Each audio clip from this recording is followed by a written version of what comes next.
So no fancy subtitles this week or fancy titles, but this is that area right in front of the Royal Even Palace you ask Cambodia that who doing that, they many, don't many people understand will you. come It's to just like offer they saw incense. This people is in the standing over evening, there, a lot of fairly people late at standing night, there, and people and will they be feel coming like, here to oh, that's all for offer offering. They're looking for flowers, offering. whether So just it's offering the that, but the purpose of lotuses, like the whether purpose it's of like the burning what incense, meaningful those or these kind of coconut with the coconut leaf things. with the Um, candle, because that's what People hold also here. buy birds, See the dome? You release see the the birds coconut as well. on the floor here. These are the coconut things sitting on the ground there, you can see. These are something, who knows where it started, but that's where it started. And people think, okay, this is what we need to offer. You can see this is the Royal Palace there, well lit even in the evening, plenty of traffic right out front, but a nice calm grass area in front. People will sometimes picnic or sell things.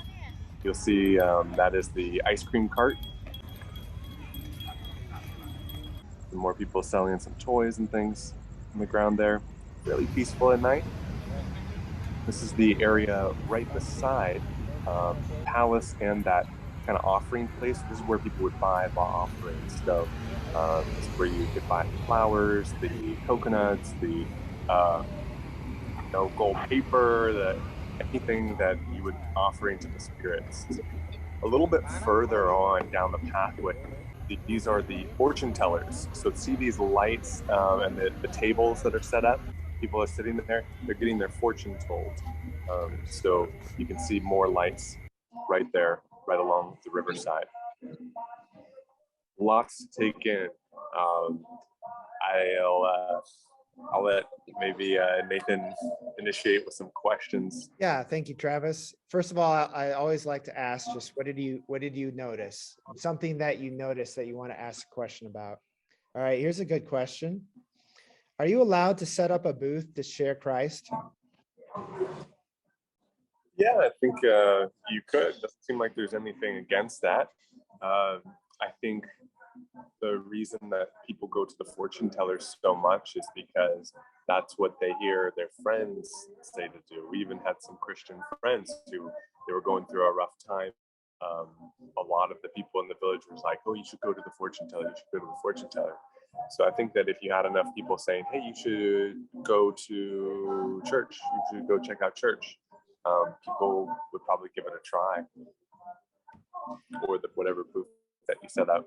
Another couple questions just to move on. This is a good one, but how much does a fortune teller charge and what are the coconuts for? Okay, that's a coconut is a question. Yeah.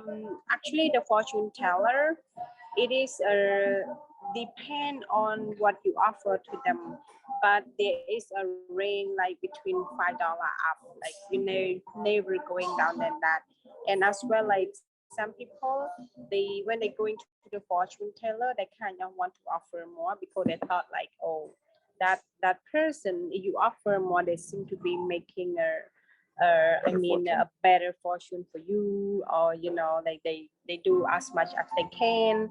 They're not just like lay back and look at what you offer them first and like see what they could give you. So mostly people go to fortune teller, they kind of offer more. It's never go down then I think maybe the rate right now is never go down than $5 US. It's about a day's wage, or it used to be when I was there, for field work. Like if you were gathering rubber for a day, iman, or about $5. So that's significant. How about the one more question maybe, and then maybe we can go on to Bo. What is the government's view of Christianity evangelism? Yeah. So how does oh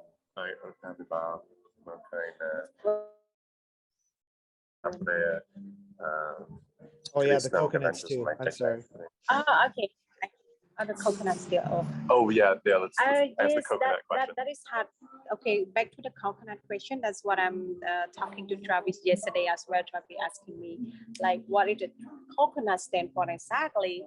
And for me, as one of the Cambodian, I can't really tell exactly because that's how you kind of see people doing it. Like, okay, you're going to the spiritual place like that, people will set up a coconut and stick a flower on it, incense or candle on it, and you just grab it and then you just offering it.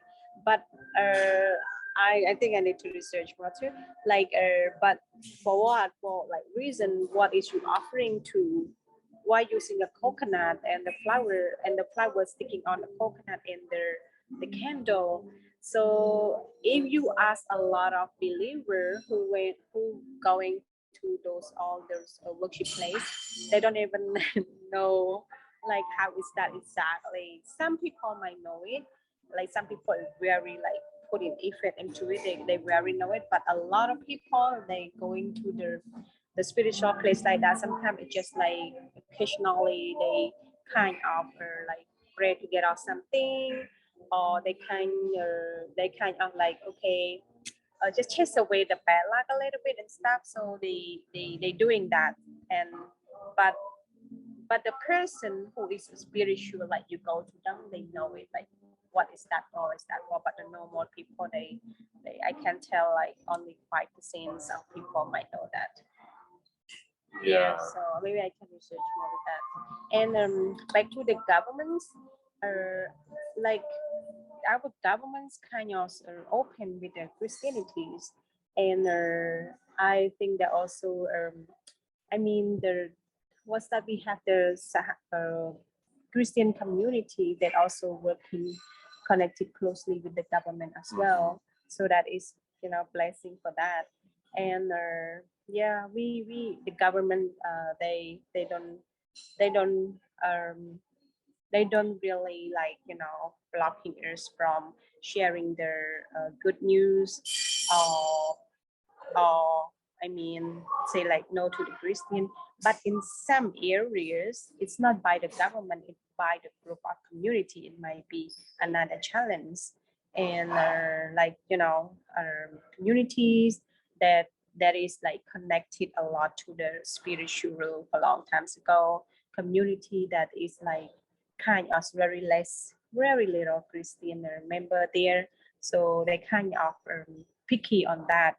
But talking about the governments, the governments like open for that, open for Christianity, and also you can share a good news too, unless you're not making like it's overload, like You're not like you're not annoying people. yeah, You're not like annoying people, boring people, or at least some case happen that people brought it up like too much and annoying stuff like Yeah, that. so you need to be really respectful. I think this is why it's like so important to me that I like really want to make sure that missionaries, Christians coming into the country, they're aware of some of the cultural things that are going on, because this just helps Christians have a better reputation. This helps you do ministry better. It helps you love people better if you understand what are people's limits, what's expected, what isn't expected.